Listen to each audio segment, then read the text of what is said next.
আসসালামু আলাইকুম ওয়া রাহমাতুল্লাহ। আলহামদুলিল্লাহি রাব্বিল আলামিন ওয়াসসালাতু ওয়াসসালামু আলা রাসূলিল কারীম ওয়া আলা আলিহি ওয়া সাহবিহি ওয়া আহলি বাইতি আজমাইন। বাংলাদেশ জামাত ইসলামী শহীদানের মার্কাজ ঐতিহ্যবাহী সাতক্ষীরা জেলা শাখা আয়োজিত আজকের এই কর্মী সম্মেলনের সম্মানিত সভাপতি, সম্মানিত জেলা আমির, উপস্থিত বিশেষ অতিথিবৃন্দ, বাংলাদেশ জামাতে ইসলামীর নির্বাহী পরিষদের অন্যতম সদস্য, সাতক্ষীরা মাটি ও মানুষের প্রিয়জন জনাব অধ্যক্ষ ইজ্জতুল্লাহ, অন্যতম সদস্য নির্বাহী পরিষদের জনাব মোবারক হোসাইন, সাতক্ষীরা মাটি এবং মানুষের নেতা এবং প্রিয়জন জনাব মুহাদ্দিস আব্দুল খালেক সহ আঞ্চলিক নেতৃবৃন্দ এবং সাতক্ষীরার প্রিয় সহকর্মী ভাই ও বোনেরা, আমি জানি এই কর্মী সম্মেলন শুধু ভাইদের জন্য, কিন্তু বাসার আঙ্গিনায় আসার পথে অনেকগুলা সাদে উৎসুক বোনদেরকে আমি দেখতে পেয়েছি। আজকে তাদেরকে আমরা মাহরুম করেছি বলে দুঃখিত। আগামীতে তাদের জন্য কোনো আয়োজন করা হবে বলে আমি প্রত্যাশা রাখি ইনশাআল্লাহ। আপনারা সবাই কেমন আছেন? আল্লাহ রাব্বুল আলামিন ইজ্জতের সাথে আপনাদেরকে ভালো রাখুন। এই মাটিকে আমরা খুব ভালোবাসি। কোরআনের পক্ষে কথা বলতে গিয়ে, আল্লাহর দ্বীনের পক্ষে কথা বলতে গিয়ে, মজলুম নেতৃবৃন্দের পক্ষে কথা বলতে গিয়ে বাংলাদেশের কোন জেলা এত বেশি জীবন এবং রক্ত উপহার দেয়নি। এই জন্য সাতক্ষীরার অবস্থান বাংলাদেশ জামাতে ইসলামের কাছে অনন্য উচ্চতায়। আল্লাহ তাআলার দরবারে দোয়া করি, আল্লাহ তাআলা ক্রমাগত ভাবে যেন এই জেলার মর্যাদা বৃদ্ধি করে দেন। সম্মানিত ভাই ও বোনেরা, বাংলাদেশ আমাদের প্রিয় জন্মভূমি। আল্লাহ তাআলার বড়ই মেহেরবানি, দুনিয়ার খুব কম জায়গায় এরকম সুজলা সুফলা শ্যামল দেশ মানুষ পেয়ে থাকে। আমরা এমন একটি দেশ পেয়েছি, মাটির উপরে অফুরন্ত সম্পদ, মাটির গর্ভে অফুরন্ত সম্পদ, সমুদ্রের গর্ভে অফুরন্ত সম্পদ। আমাদের এই সম্পদগুলো জনগণের উপকারে আসছে না। যারা জনগণের ত্রাতা হয়ে কর্তা হয়ে বিভিন্ন সময় দেশ শাসন করেছেন, জনগণের সম্পদ সুকৌশলে চুরি করে তারা তাদের পকেটে ঢুকিয়েছে। এই জন্য বাংলাদেশের জনগণ তাদের প্রাপ্য হিস্সা পায়নি, সুষম উন্নয়ন হয়নি। 15 সালের দিকে কোনো এক রমজানে আমি ঈদ উদযাপন করতে এসেছিলাম এই জেলার শহীদ পরিবারগুলোর সাথে। সকাল 9:30 থেকে অথবা সকাল 10টা থেকে রাত 9:30 পর্যন্ত আমি এই জেলার ভাঙ্গা চূড়া খানা খন্দকে ভর্তি রাস্তাগুলা দিয়ে গাড়ি ফেলে আমি এবং আমার সঙ্গী 2টা মোটরসাইকেলে চড়ে সারা জেলা ঘোরার চেষ্টা করেছি। আমি লোকদেরকে জিজ্ঞেস করেছিলাম, আমরা শুনে থাকি উন্নয়নের জোয়ারে দেশ ভাসছে, সেই জোয়ারের সামান্য ছিটাফোঁটা পানি কি এখানে আসে না? বলে যে না, আসে না। কেন আসে না? বলে বর্তমান শাসক গোষ্ঠী সাতক্ষীরাকে বাংলাদেশের অংশ মনে করে না। সাতক্ষীরার উপর তারা জুলুম করেছে, সাতক্ষীরার জনগণের অধিকার দেয়নি, করেছে, পঙ্গু বানিয়েছে, ইজ্জতের উপর হাত দিয়েছে, সম্পদ লুণ্ঠন করেছে। এবং মানুষকে কার্যত তারা তাদের দাসে পরিণত করেছে। কম বেশি এই চিত্র ছিল বাংলাদেশের। সবচেয়ে খারাপ অবস্থা ছিল সাতক্ষীরা। আমরা মহান আল্লাহর দরবারে দোয়া করি, শুধু আল্লাহর দ্বীনের পক্ষ নেওয়ার কারণে যদি এই জেলার এই অবস্থা হয়, আল্লাহ তুমি দুনিয়া এবং আখিরাতে এই জেলার মর্যাদা তুমি বাড়ায় দাও।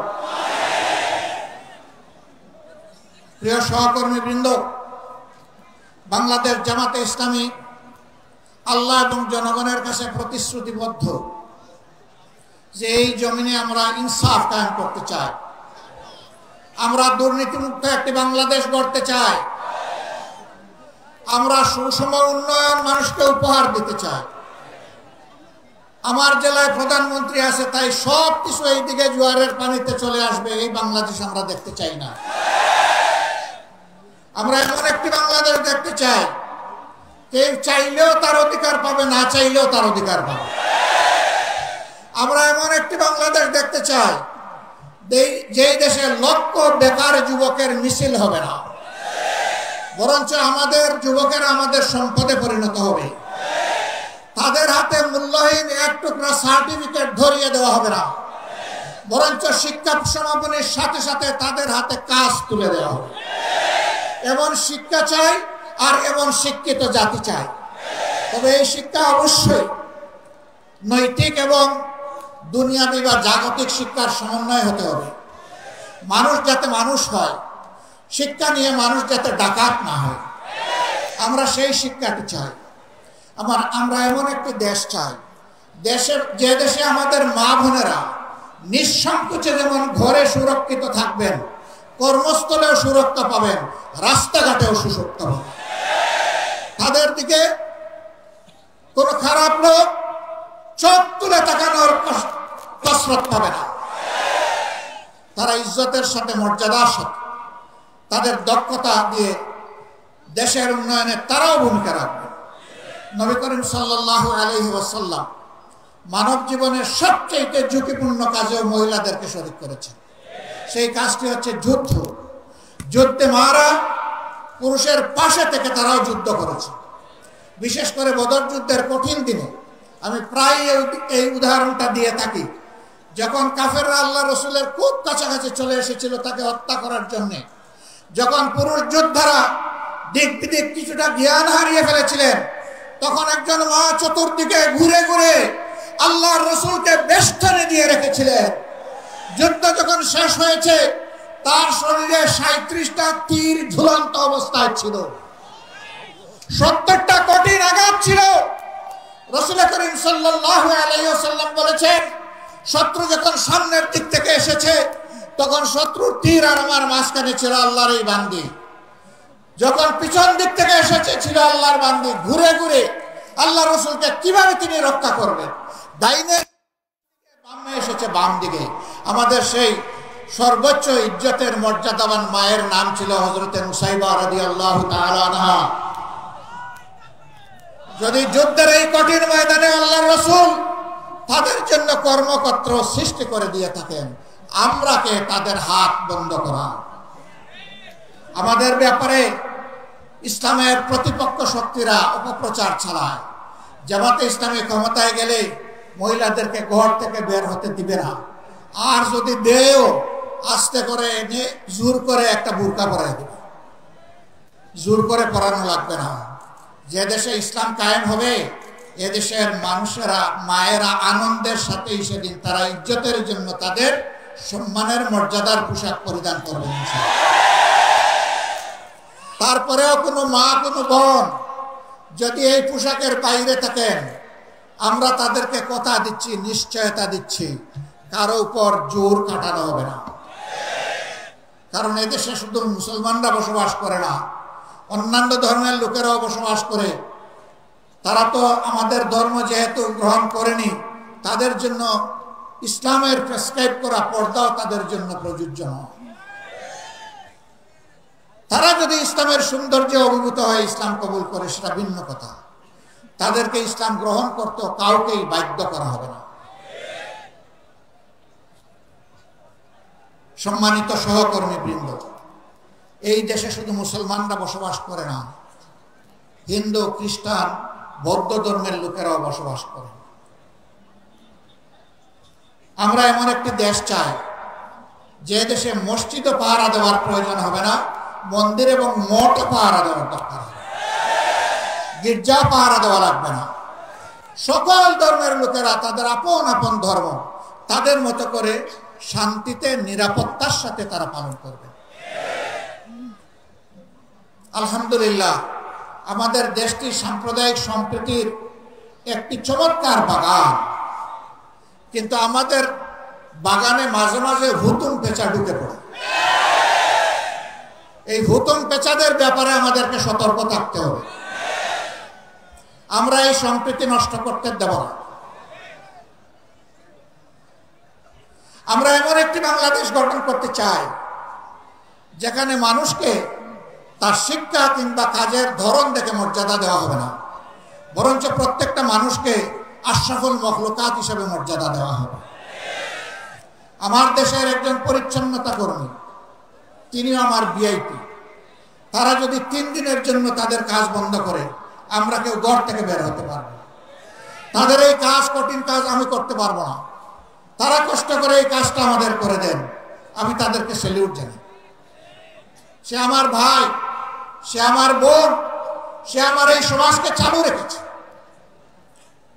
যে ভাইটি আমার রিক্সা চালিয়ে জীবন নির্বাহ করে, ও রিক্সা না চালাইলে আমি আমার কর্মস্থলে যেতে পারবো না, আমি তাকে স্যালিউট জানাই। আমি দেখবো না তিনি রিক্সাওয়ালা, আমি এটাও দেখবো না তিনি একজন অতি সাধারণ কম শিক্ষিত মানুষ, আমি তাকে তার কাজের মর্যাদা দেব। এইভাবে সমস্ত মানুষ, মুটে মাঝি কুলি, যে যেখানে আমরা আছি, শ্রমিক, কৃষক, আপামর জনতা, বিভিন্ন পেশাজীবী, যার যার পেশায় তিনি মর্যাদা এবং দায়িত্ববোধের সাথে দায়িত্ব পালন করবেন ইনশাআল্লাহ। সেই সম্প্রীতির বাংলাদেশ যদি আমরা গঠন করতে পারি, তাহলে এই সম্প্রীতির বাংলাদেশকে রোকার সাধ্য কারোই থাকবে না। এই জন্য আমরা চাই জাতীয় স্বার্থে দল এবং ধর্মের ঊর্ধ্বে উঠে আমরা থাকবো এক। সেই ইস্পাত কঠিন জাতীয় ঐক্য আমরা চাই, যেখানে উলামায়ে কেরাম মর্যাদা পাবেন, পেশাজীবীরা মর্যাদা পাবেন, সকল শ্রেণী পেশার মানুষ মর্যাদা পাবেন। এই যে 24-এর স্বাধীনতা এসেছে এমনি এমনি আসেনি ভাই। 2006 সালের 28 অক্টোবর স্পষ্ট দিবালোকে আলোকে পয়টা দিয়ে আদম সন্তানদেরকে হত্যা করার পর যখন তাদের নিথর দেহ পড়ে তড়পাচ্ছিল, তখন তার উপর উঠে বিকৃত রুচির ওই খুনিরা তখন তারা লাফালাফি করেছিল। সেই দিন বাংলাদেশ পথ হারিয়েছিল।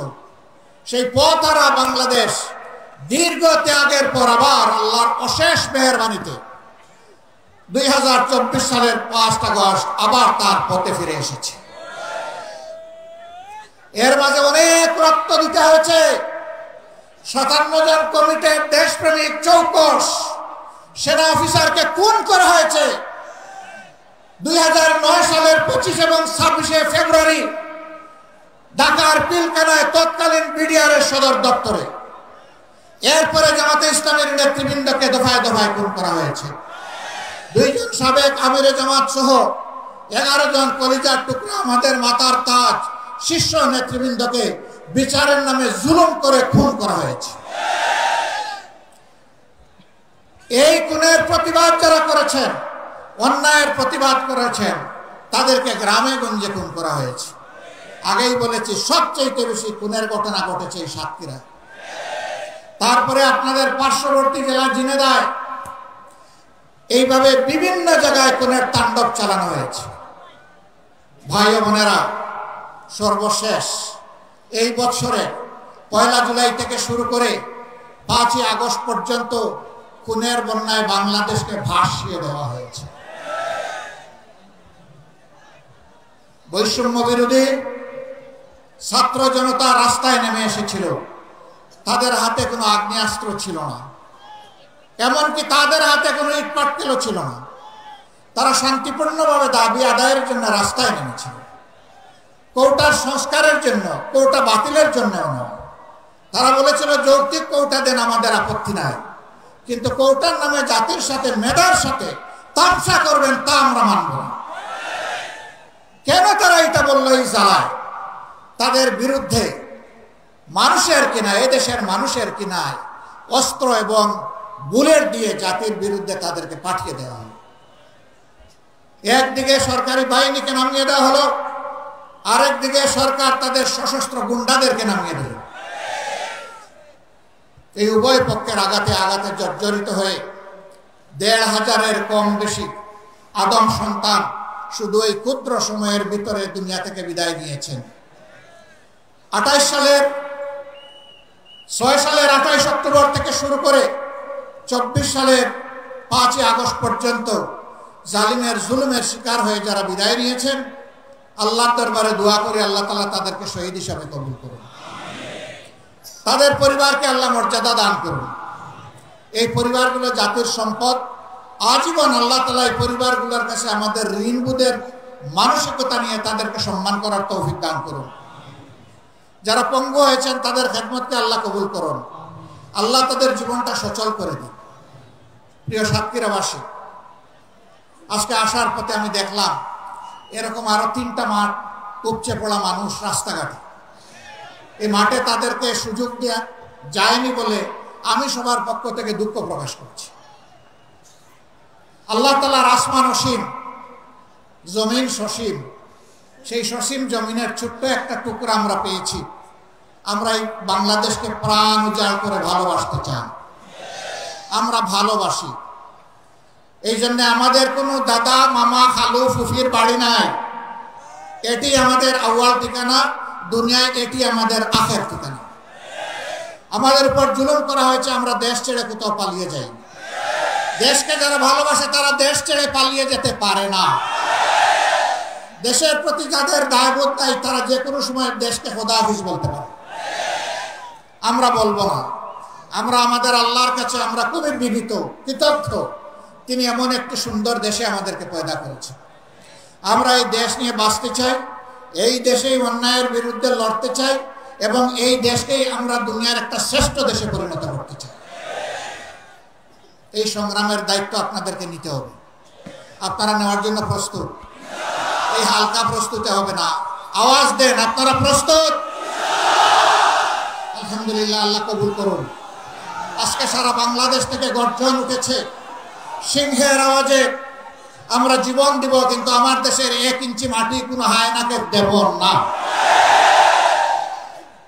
আল্লাহ তাআলা আমাদেরকে এই শক্তি দান করুন।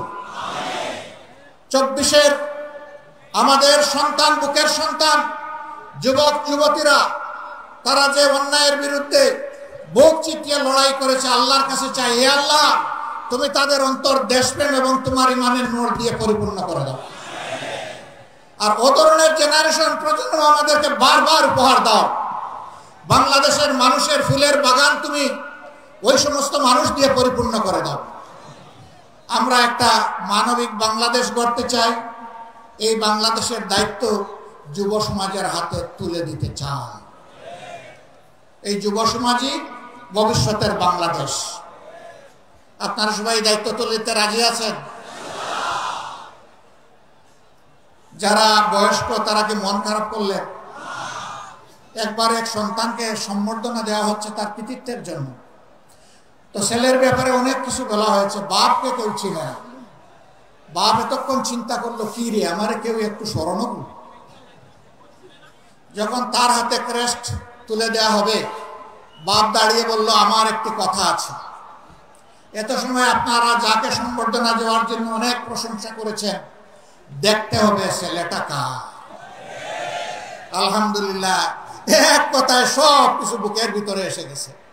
বুকের ছেলে যেমন বুকে থাকে, বুকের ছেলের কৃতিত্ব তেমন বাবার বুকে চলে আসে। কাজেই আমরা আমাদের সন্তানদের নিয়ে গর্বিত। আলহামদুলিল্লাহ, এমন সন্তান আল্লাহ আমাদেরকে দান করেছেন বলে আমরা আল্লাহ শুকরিয়া আদায় করি। সেই বাংলাদেশে আমরা চাচ্ছি। আমরা ইনশাআল্লাহ আমাদের সন্তানদেরকে সঙ্গে নিয়ে বুকে ধারণ করে আগামীর দায়িত্ব তাদের হাতে তুলে দেব। এই বাংলাদেশ আমরা চাই। এই বাংলাদেশ আপনারাও চান? তাহলে ঘরে ঘরে আওয়াজ ছড়িয়ে দিন। আমাদের কথা খুব সংক্ষিপ্ত। আগেও বলেছি, আল্লাহ যেহেতু এই দেশটা আমাদেরকে দিয়েছেন, আমরা এই দেশটাকে পৃথিবীর একটা শ্রেষ্ঠ দেশ বানাতে চাই ইনশাআল্লাহ।